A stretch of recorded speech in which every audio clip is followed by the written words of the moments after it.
Dex, let me water. Oh my goodness.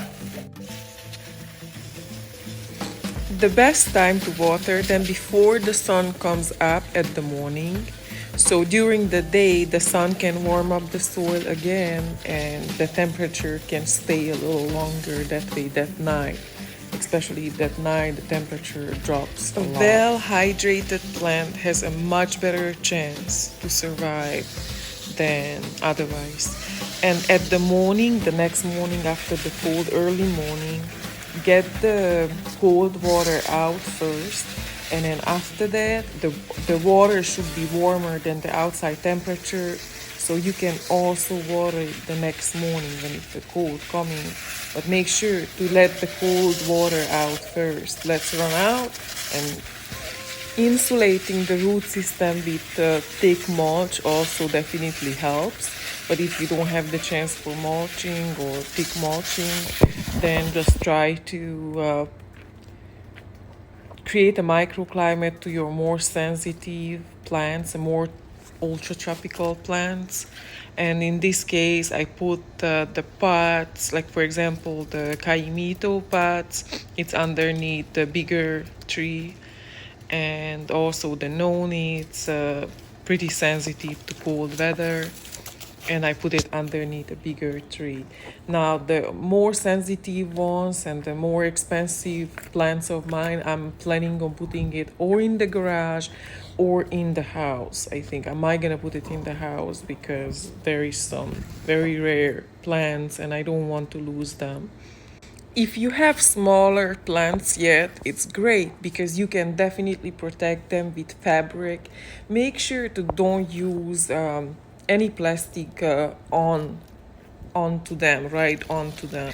If the next day, very important to take it off before the sun comes up, otherwise the plants would be cooking. While my trees were very young, for a couple of years, I used up even old winter jackets, old bed sheets, everything, blankets, what I could find.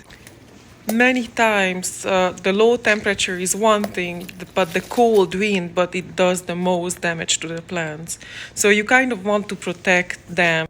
If temperatures drops very very low, like below freezing, I'm planning on using some smudge pots and space heaters, but I hope I don't get to do that. If you know that there is a big freeze coming, you can also wrap up the trunk, the tree trunk, so even if the leaves dies off and some of the branches dies off because of the freeze, they can still it can still sprout out at the springtime if the trunk is not all the way dead.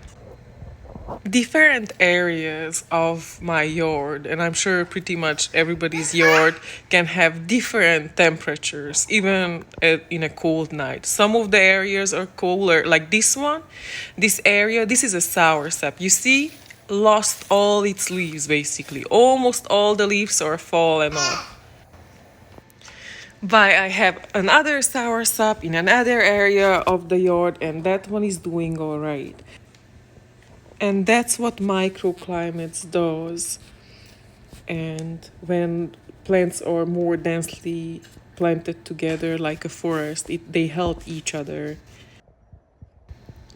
Remember, just because your most sensitive plants, like sour sapling plants, they lose their leaves, that doesn't mean that they died, but hopefully they would come back at springtime. And that happened before and they come back, but they are very sensitive to cold temperature. With smaller trees, you can try and make a tent out so you would protect them better, but when I have bigger trees, I can't really do that to each of them.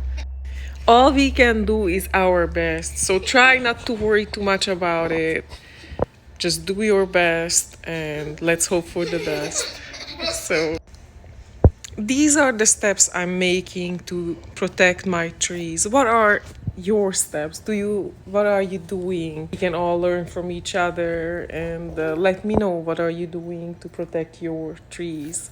Meantime, if you like the video, push a like, subscribe, and push the bell notification so you will know when there is new videos are out. Bye!